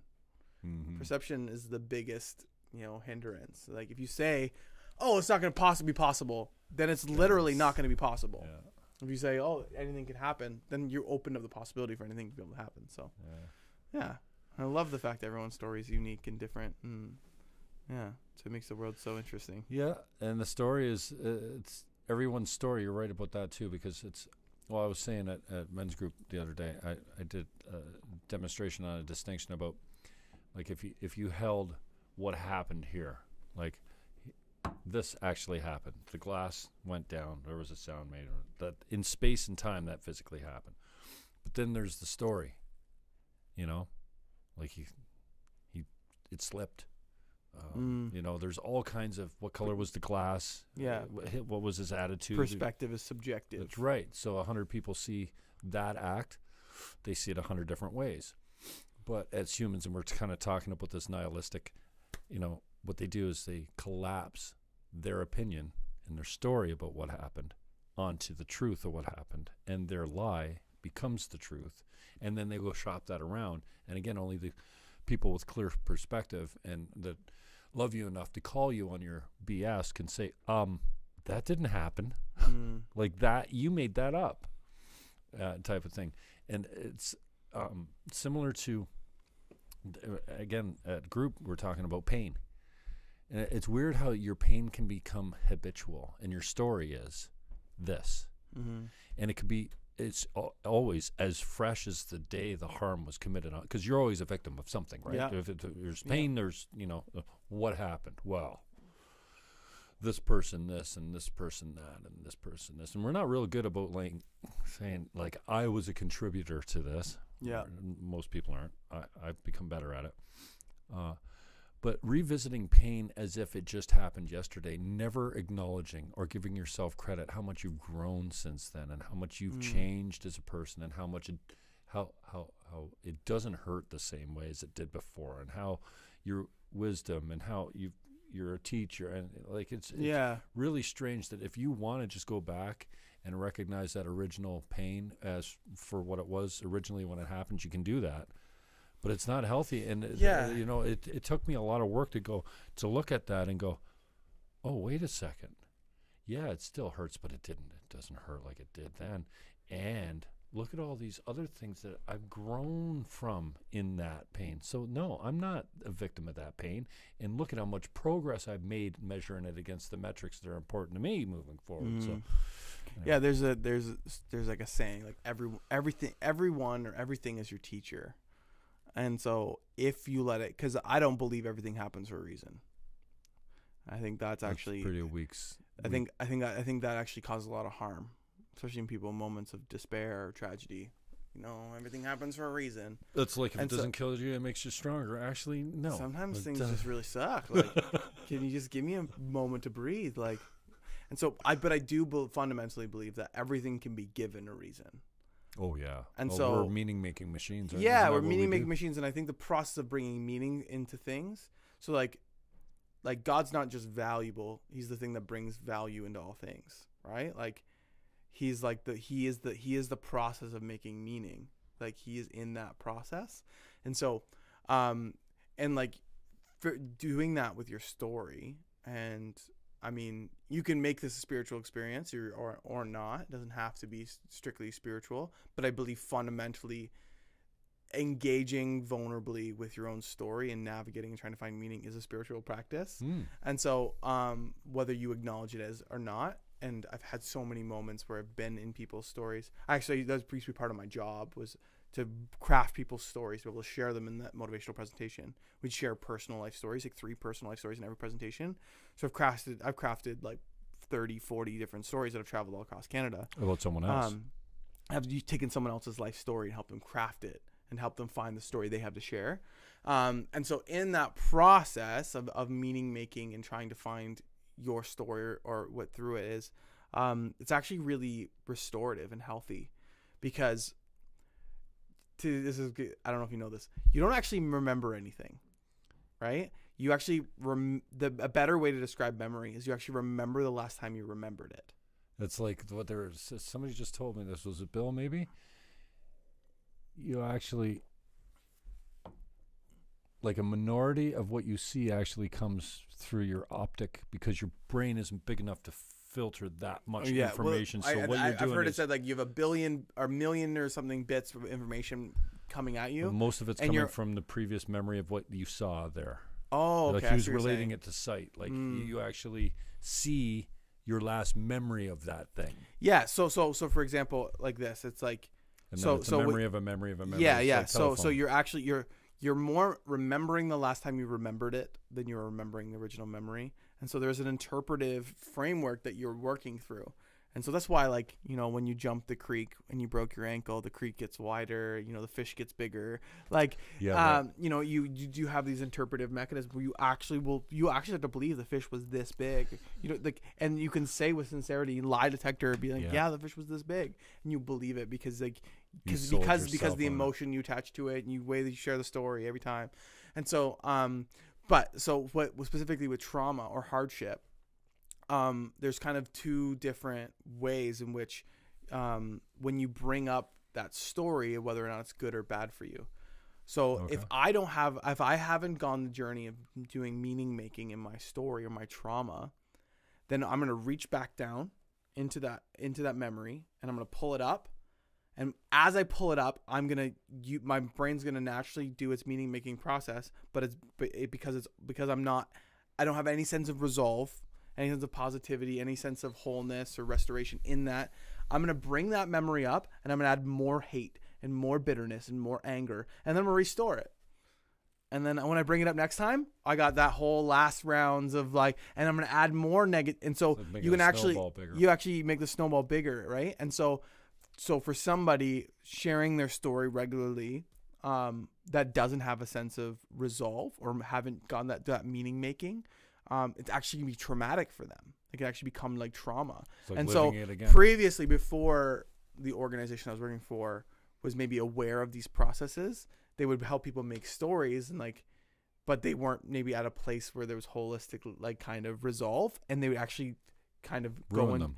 and go like experience extreme trauma on tour, sharing their story as a motivational speaker because they hadn't found that. And so we became Really? very critical of like where are you actually at in the sense of resolve, because like so on the flip side, if you have a very positive, if you've done that meaning making process, and I would say with my bias, like if God has helped you see the meaning and the lesson in that, whatever it is, even though maybe he didn't cause it, what is he helping you see through it? If you've done that meaning making process, then you bring it up and you're like, you add more forgiveness and you add more empathy and understanding and perspective, and you learn another lesson, you restore it and you bring it up, and it actually becomes a healing mechanism, a restorative.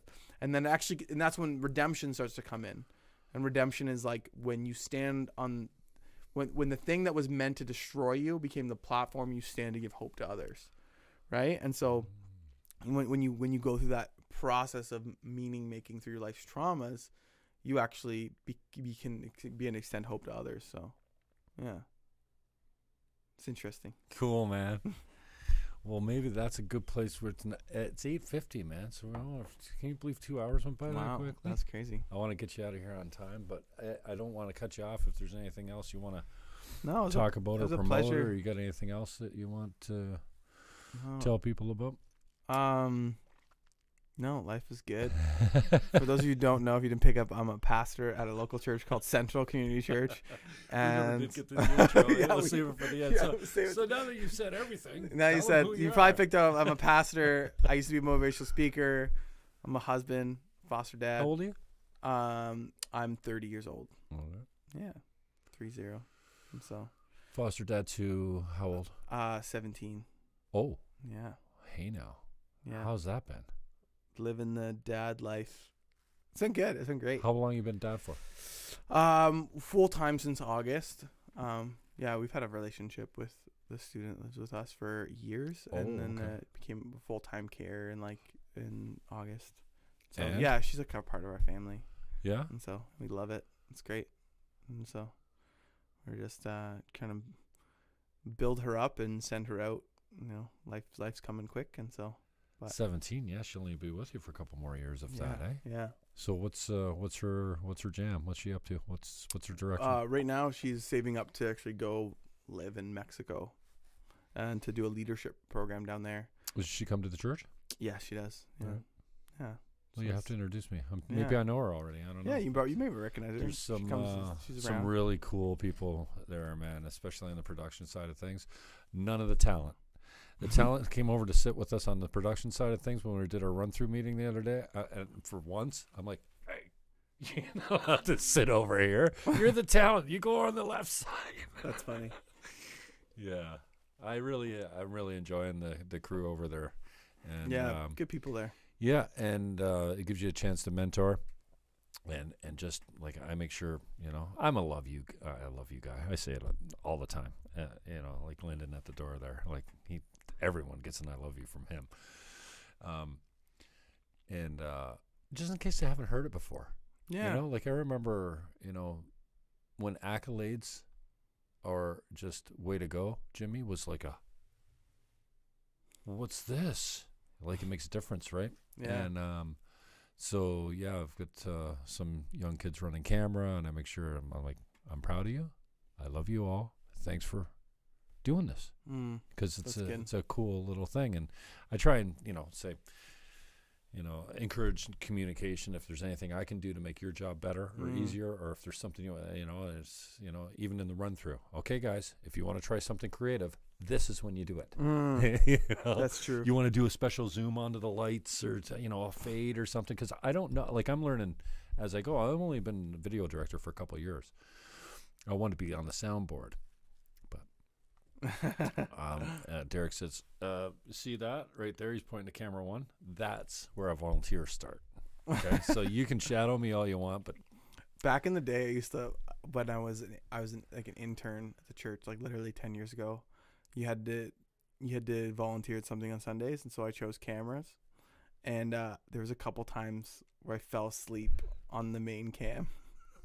Like legit, it's like, so easy to do. It's dark and we weren't as refined as we are now production wise. We were a lot better production wise. But I remember like passing out and then hearing like in my ear, waking up being like, shoot. You're like, we had to switch cameras because you were asleep. I'm not like. Probably 2 or 3 times at least. I've dozed off a couple times, but not to the point where they tips the camera over, and if they have to come and pick me up off the floor. Yeah, no, it wasn't quite like that, but like you're doing a mid shot, and you're following the pastor on stage, and and you're following, and then he stops and he's telling a nice story or he's a long point, and then. It's like, oh, this is so good right here. This is the best place ever. Yeah. Oh, why am I feeling so peaceful and so serene? And I'm sleeping. Yeah, I'm sleeping. That's not good. That's not ideal. Yeah, that's awesome. Yeah. All right, brother. Well, I appreciate your time. We'll have you. to do it again, and I think that was cool. I was moved to, well, like I said, we had that. Interesting conversation, and it led straight into philosophy, which we didn't really touch on today. But there's so many conversations I think that are beneficial, and we need to have them. If we're almost running away from them. Like there's all this question around gender and religion. There's 3 major religions that really need to have a conversation. The Muslims, the Christians, and the Jews all need to, like, there's a baseline of disagreement that's hard to get over. And so anytime I run up against somebody that I find interesting and charismatic, you certainly own that. And I just I told you this. I call it backstage. It was at the office, after a men's group. I went and I said, "Hey, John, just in case, like that." And I think how much it meant to me now. But in run through, I'm having fun with camera 1 and 2. It's going 1, 2, and your eyes are going like this. You're going from 1 to 2 to 1 to 2 to 1 because the light's changing. I'm not telling them I'm switching. I'm messing with you, and you're keeping up, and I'm killing myself in the booth, right? And like, it's not a joke all the time, but it's run through, and Derek gives me a little space. Most times he could, except the one time Justin came in with brand new shoes, and I told camera 1, I said, zoom in on those things. I'm going to go quick to cut, and I zoomed it just on his toes on these white shoes. I apologized afterwards because it's not your place to think you're funny, but and he came. Was that during run through? No, I don't think it was run through. And so Derek came in and he's like, "What was that?" I'm like, "That was me." What do you mean that was you? I go, "Sorry." That's so funny. And then after he's like, what can you do? I'm like, what? You just took a picture of his shoes by mistake. Like, you can't really slough that one off as, I made a mistake. No, that was deliberate. And so after it came, he's like, okay, I get it. Okay. But this is not how we run things. That's here, funny. Man. And he was not happy. I apologize to everyone. It would never happen again. Bad decision. That's funny. Yeah. So, but I do have a lot of. Yeah. On tour, I used to go to the band backstage when I was like because I was like 5 days a week, touring full time. Every presentation, different city every day, and so it just gets repetitive. And so, do you play at all? I play bass, but like I haven't been in a band since forever. Yeah. I mean, I haven't owned a bass probably in like 7 years. All right. But anyways, I used to be in a band in local scene. I grew up in the scene, like the music scene here in St. Catharines. So, really, yeah. So I was in a local band. I was in a band with Rafiq. That's how. Rafiq. Yeah, I was in a band with Rafiq back in the day. So that's how. Yeah, I was interested in somebody was. Maybe it was Rafiq I was on when you chimed in and said, "Hey," and I'm like, "Okay, here's worlds colliding for sure." Super, man. Yeah, so that was my That was my band days. And so, anyways, so I would go back to the stage of the band. I'm like, okay, and I would do these really like ridiculous improv crowd interactions with teachers where I just make teachers look silly. And I'd go backstage and be like, okay, guys, give me something to try to work into this, whatever the bit is. And they would just give me a random word, and I'd try to figure out how to work it in. And I remember one time they were like, sketchy motel. And I was like, what the heck? Like, how am I supposed to work that into it? And so I have the teacher up there, and I'm like, what the heck? And so I'm like, oh, I need 3 student volunteers. And I bring the students up, and this one kid was like 6'10". And I was like, as the kid comes in, I was like, whoa, buddy, wouldn't want to run into you in a sketchy motel. And in my head, I'm like, yes, jackpot. I was like, I had no idea. Like, how am I going to fit that? And then it was just like, perfect. Like, knock it out of the park, over the wall, home run. Like, I was like, it was awesome. So, yeah, we used to try to do things to mix it up and have fun. I thought you were going to say, and afterwards they came and said, are you kidding me? Do you know what you just did? No. There's an alternative meaning to that in our church. No. It was a high school. Yeah. There's something that's funny, though, doing improv in front of high schools of students. Sometimes I'd find myself saying things. I'm like, shouldn't have said that. And everyone's like, oh, what the heck? Well, I've had to apologize a few times. I've got a pretty filthy mouth. I'm not a guy that takes the Lord's name in vain, because it's just always been filthy to me. But I do participate in the curse words quite often, as you've noticed, and good on you for for not going there with me. But I've switched them to sugar and fudge. But once in a while they come out, and I'll have to apologize. Come on. It's like, come on. I'm human too. Like, I'm sure I'm not going to lose my job because I dropped the odd F-bomb here and there. I'm not one of offense, so it doesn't bother me. But no, I get myself more in trouble just trying to make a joke and then like saying something that's like, well, that was, I remember one time it was like this. The guy was Mr. Strong, and I would just make fun of teachers' names. I'd do whatever. I was just joke. I'm like, I like do little voices and stuff. I'm like, oh, look at this, Mr. Strong, Mr. S. Strong, Mr. Thong Song. And so I said like thong song, and it was like, anyways, the audience was lost, and I was like, note to self, don't say thong song in front of an audience of teenagers. Just like stuff like that. I would just like, I'd always find myself, kind of making a funny situation. But Benjamin was on. Cool, man. Kimberly Mitchell. Kim Mitchell. Say goodbye, Johnny. Bye, guys. All right. So, that was an hour 57 over here.